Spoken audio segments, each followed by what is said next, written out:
Le harceleur de l'école lança intentionnellement une chaussure en direction du nouvel élève transféré, pensant que celui-ci avalerait l'humiliation et s'en irait.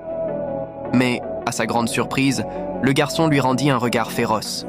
Habitué à imposer sa domination, le harceleur s'apprêtait à lui donner une nouvelle leçon quand, soudain, un groupe de sportifs fit irruption dans la salle de classe à la recherche d'un certain Suho pour récupérer une dette. Ce qu'ils ignoraient, c'est que Suho avait déjà pratiqué les arts martiaux avant d'arriver à l'école. Ses mouvements étaient agiles et sa force de combat impressionnante. Même entouré de plusieurs attaquants, il resta calme et les maîtrisa avec facilité. Ses coups étaient précis, puissants, mais contrôlés au millimètre. En quelques minutes, les sportifs se retrouvèrent à terre, couverts de bleu. Le capitaine furieux lança une batte de baseball sur Suho, qui d'un seul coup le mit à terre et le laissa inconscient. Tous les présents restèrent bouche bée, tandis que Sion observait la scène sans bouger. Ce conflit inattendu devint la première véritable rencontre entre les deux. Le voyou, humilié face à Suho, nourrissait de la rancune envers Si-eun, mais sans oser s'en prendre à Suho, il déversa toute sa frustration sur Si-eun. Avant le cours d'éducation physique, Si-eun remarqua que son uniforme avait disparu. Il savait parfaitement que c'était l'œuvre du harceleur et de sa bande, mais sans preuve, il ne pouvait rien faire.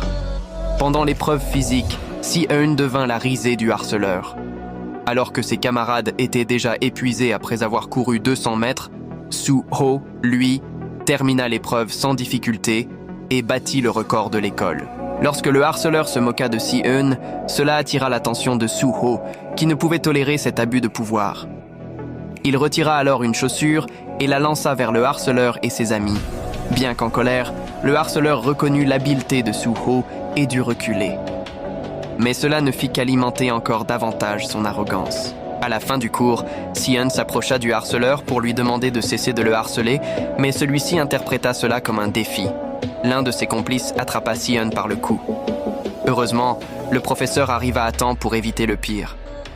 Face aux menaces du groupe, Si-eun ne put que dire au professeur qu'il plaisantait. Ce soir-là, tandis que Si-eun réfléchissait à la manière de survivre au reste de l'année scolaire, quelqu'un frappa à la porte.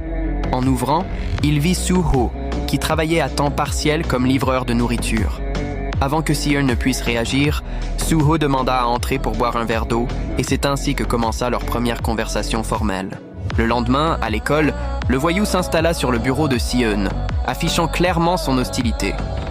Si-eun attrapa un stylo pour se défendre, mais au moment où le voyou et sa bande allaient passer à l'attaque, Suho intervint une fois de plus, les stoppant net et prenant la défense de Si-eun. Frustré, le harceleur et ses amis allèrent se boire dans un bar.